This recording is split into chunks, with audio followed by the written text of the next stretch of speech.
Oiê, tudo bem com você? Eu sou a Ju e este é o canal Chá com Leitura. Normalmente eu começo o mês fazendo um vídeo sobre a minha meta de leitura por tal mês. Mas, infelizmente, no mês passado eu não bati a minha meta. E na verdade ficou ainda bastante coisa para eu ler, então para este mês eu não vou fazer uma meta de leitura por enquanto. Mas bora falar sobre os livros que eu li no mês passado, porque o que eu consegui ler foi muito bom. E o primeiro livro que eu li foi Dom Casmurro, de Machado de Assis. Eu nunca tinha lido este livro antes, mas tudo que eu sempre ouvi falar sobre ele, e não só na escola, mas todo mundo que sempre fala sobre Dom Casmurro, fala sobre essa dúvida se a Capitu traiu ou não traiu, que o Bentinho era paranoico, que ele criava coisas na cabeça dele e que ele, na verdade, ele ficava esperando situações.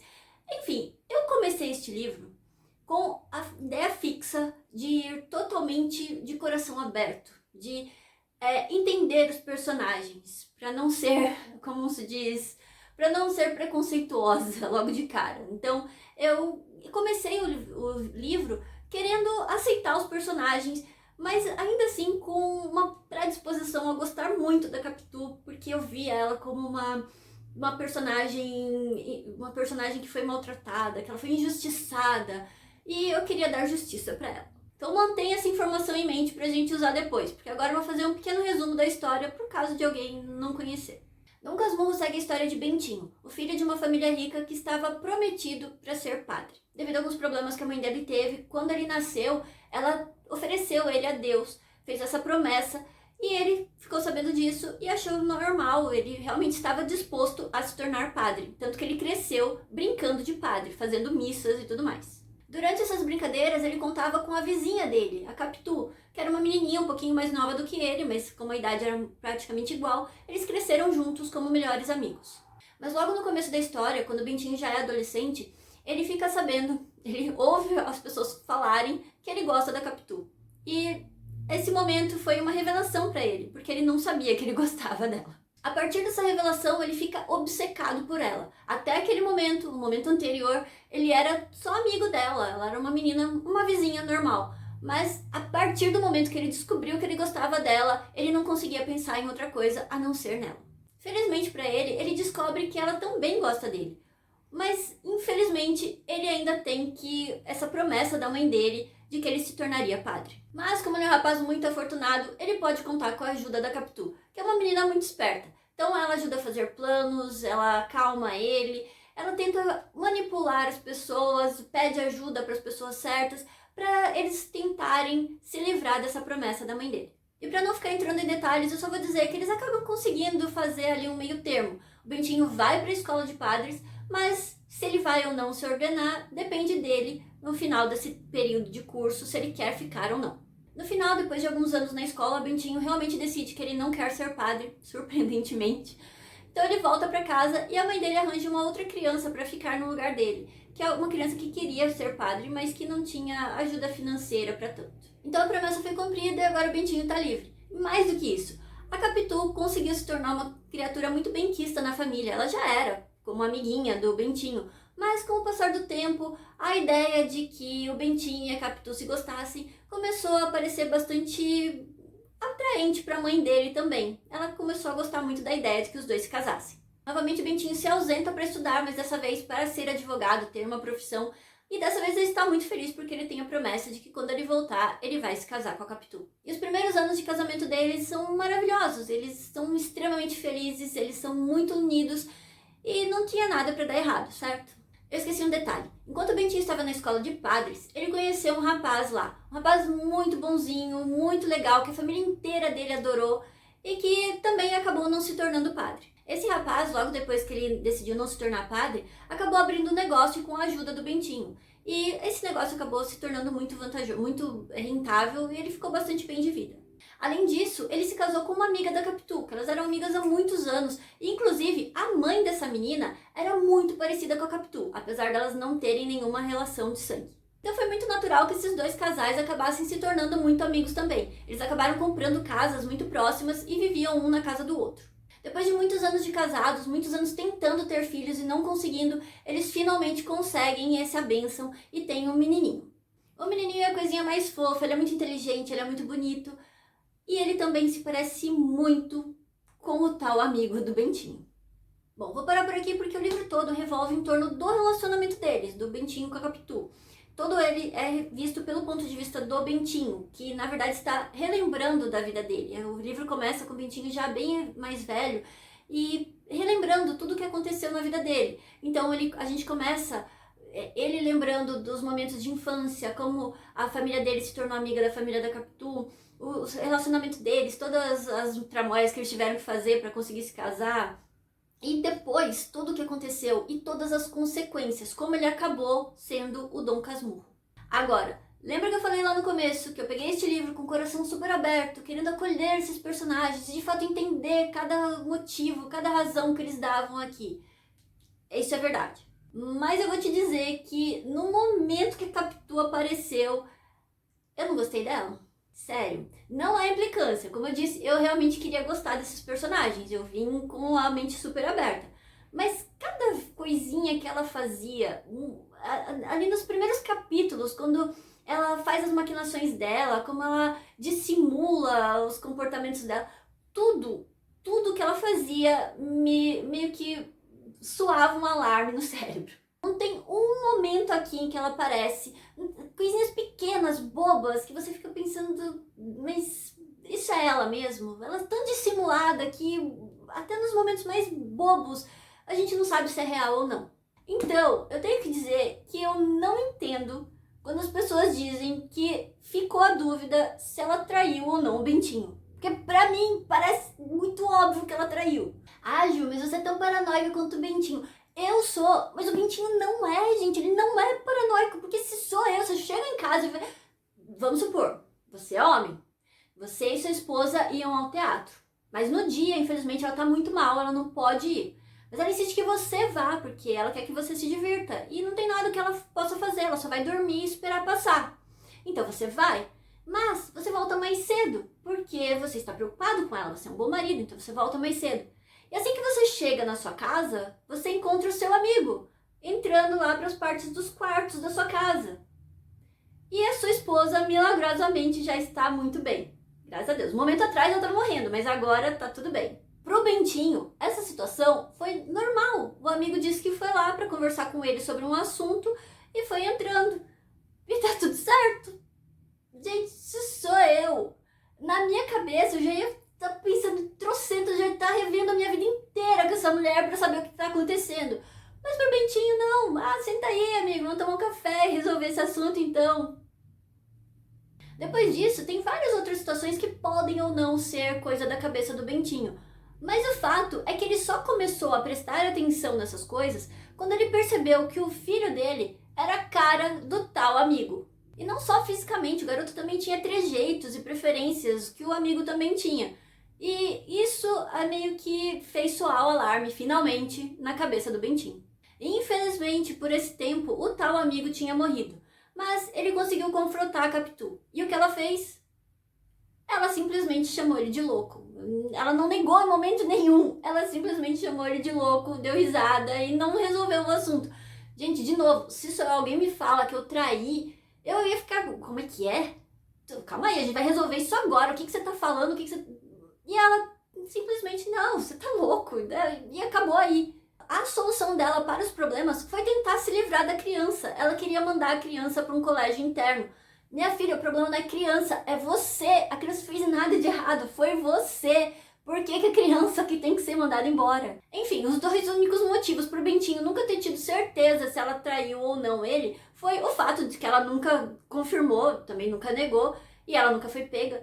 E também o fato de que ela era muito parecida com a mãe da tal amiga, a que era casada com um amigo dele, enfim, ela era muito parecida com essa mãe dessa amiga, que não tinha nenhum laço sanguíneo com ela, então poderia acontecer de novo, do filho dele não ter nenhum laço sanguíneo com o amigo e se parecer com ele. As duas únicas razões dele estar em dúvida disso são essas aí. Então é o seguinte, eu não sou crítica literária, eu não quero ser, eu não estudei literatura, então eu não vou entrar nessa parte mais acadêmica do assunto, eu não saberia fazer isso. Mas eu vou te dizer o seguinte, se o seu amigo chega contando pra você essa história aqui do teatro, qual é a sua reação? Mas eu vou te dizer que se for um amigo meu, Eu não vou sair logo culpando a outra parte, tendo só o ponto de vista dele. Mas eu jamais vou dizer pra ele que ele é paranoico. O mínimo é que ele tem que investigar, porque com certeza tem alguma coisa muito estranha aí. Em todo caso, eu gostei muito deste livro. Ele foi o livro que mais me irritou. O Machado de Assis tem um jeito de mexer com o nosso sentimento, né? Ele consegue fazer os personagens terem pequenos gestos, coisas singelas, assim, que às vezes você pensa que não é nada, mas aquele gesto tem um peso tão grande que acaba mexendo com o nosso sentimento. E eu gostei muito de ler. Eu vou odiar a Capitu pra sempre. Eu nunca mais vou comparar ela com a Helena. Jamais, nunca mais. Mas eu gostei muito deste livro, foi muito legal. Ah, e este livro aqui também tem um texto de Rui Barbosa, Campanhas Jornalísticas, que é, na verdade, uma palestra. A palestra? Quando a pessoa fala em plenário. É um texto dele falando em plenário sobre a liberdade de expressão. Na verdade, sobre a liberdade de imprensa. E aqui a gente tem um texto muito interessante dele defendendo a imprensa, ao mesmo tempo criticando esses ataques à honra das pessoas, como esses comentários, algumas coisas podem acabar de fato destruindo a honra de uma família, de uma pessoa, de uma família. É interessante também que ele fala aqui sobre o papel das esposas na política, que é nenhum, que deveria ser nenhum, mas que já nessa época, lá no começo da República, ele conta de um caso de uma esposa que acabou se envolvendo demais e que na verdade só trouxe muito problema, lá no começo da República. É um texto muito interessante, é muito curtinho. Eu tentei achar na internet pra ver, porque eu acreditava que era já domínio público, mas eu não consegui achar. Se até o momento que eu publicar o vídeo eu conseguir achar, eu vou disponibilizar na descrição do vídeo, porque é realmente curtinho e muito interessante, vale a pena ler também. E o segundo livro que eu li foi O Príncipe, de Maquiavel, comentado por Napoleão Bonaparte. E essa parte é importante. O Príncipe, na verdade, são conselhos que Maquiavel dá aos regentes. Aqui ele escreve sobre como contornar certas situações, dá exemplos de grandes líderes, de líderes ruins. Enfim, ele faz todo um estudo da política sobre como se tornar um bom príncipe. Eu achei esse livro muito legal porque eu me vi várias vezes sendo representada aqui. Não como príncipe, infelizmente, mas como a pessoa manipulada pelo príncipe. É um livro muito interessante, vale a pena ler sim, mas acabou sendo um pouquinho parado pra mim, porque ele cita muitas pessoas que eu nunca ouvi falar, vários papas, alguns líderes, muitos príncipes ali das regiões que hoje são a Itália, mas acabou meio que me desconectando, que eu ficava tentando, no começo eu ficava procurando no Google, quem é essa pessoa, quem é essa pessoa. Aí chegou num momento que eu falei, eu não vou terminar esse livro nunca, eu vou continuar e seja o que Deus quiser. Sim, eu sei que é horrível fazer isso, mas o livro estava começando a me cansar e eu fiquei com medo que me desestimulasse totalmente a terminar, porque o livro é sim muito bom. São só esses pequenos detalhes, ele entra muito em detalhes dessas pessoas específicas, de cada líder, de cada região, enfim, que acabou me desconectando um pouco da história. Mas é óbvio que vale muito a pena ler, a gente acaba tendo uma visão geral sobre o que é o governo, sobre os líderes, sobre como a gente acaba sendo manipulado. E, obviamente, tudo que tá aqui, que foi escrito lá em 1300, alguma coisa, ainda é válido para hoje. Mas aqui eu vou te dar uma dica, se você ainda não leu este livro, procure uma edição comentada por Napoleão Bonaparte. É sério, vale muito a pena. Nessa edição aqui, a gente tem asteriscos ao longo dos escritos de Maquiavel, e aí no rodapé a gente tem os comentários do Napoleão. Então se você não gosta de ficar parando, indo e voltando, você pode ler o livro inteiro e depois voltar e ler os comentários junto ou separado, do jeito que você quiser. Napoleão não só leu este livro, ele estudou este livro. Aqui a gente tem comentários de vários momentos da vida dele. Então, quando ele era general, cônsul, depois imperador, e aí até o momento que ele já estava preso em Elba, a gente tem esses comentários dele. Ele sempre se referia, ele sempre voltava a este livro para entender como se tornar um governante melhor. Na verdade, ele estava tentando entender como manipular melhor a situação em favor dele. Mas é muito interessante de ver como ele vai mudando, não mudando de personalidade, mas você vê assim, enquanto ele ainda general, cônsul ali, ele tem aquele ar mais assim, eu vou testar isso, comigo vai ser diferente. Ele tinha um ar assim mais esperançoso, mais assim ansioso pelo futuro. Já quando ele é imperador, é o auge da arrogância dele. Ele fala, em algum momento, Maquiavel fala, ele foi o melhor general de todas as eras. É porque eu ainda não tinha nascido. Então, assim, ele é muito interessante ver, né? Ele saindo de uma pessoa que tá ali buscando inspiração para um cara que já chegou no topo do mundo. E é claro, tem os momentos dele em Elba que você vê já uns comentários mais amargurados, uns comentários mais rancorosos. Mas ainda assim tem aquela esperança, quando eu sair daqui, eu vou consertar isso e aquilo, enfim. É muito interessante também que ele parece que está conversando com Maquiavel. Que aí Maquiavel fala alguma coisa e parece que está respondendo. Por isso que é legal você pegar e voltar. É cansativo, mas ao mesmo tempo é muito interessante você ver como ele parece que está conversando, ele está realmente absorvendo aquilo ali, ele está aprendendo aquilo ali e ele vai discutindo com Maquiavel. É muito bonitinho, na verdade é muito legal, eu gostei muito disso. E o terceiro livro da minha meta de maio foi Shogun, de James Clavell. Bom, como eu disse, eu não atingi a minha meta e foi aqui que o meu navio naufragou. Eu vou admitir que lá pelo meio do mês eu pensei que eu realmente não fosse atingir, não fosse conseguir ler os 2 livros, mas eu pensei que eu pelo menos terminaria um. Mas a verdade é que eu não cheguei nem na metade do primeiro livro. Mas não me entenda mal, porque este livro é sim muito legal, é muito emocionante, mas eu vou corrigir algumas coisas que eu falei no vídeo anterior. É óbvio que eu não terminei, eu não tenho completo conhecimento para falar dele, mas eu vou corrigir até a parte que eu cheguei, porque eu falei bastante coisa que não tinha nada a ver com a história. Bom, no vídeo que eu falei sobre a minha meta de leitura para maio, eu disse que eu achava que este livro era sobre a abertura econômica do Japão aqui para o Ocidente, que foi ali em 1800, por aí, com aquele Perry, eu nem lembro o nome do cara, mas eu achei que era uma história sobre isso e eu achei que era uma história verídica. Não é.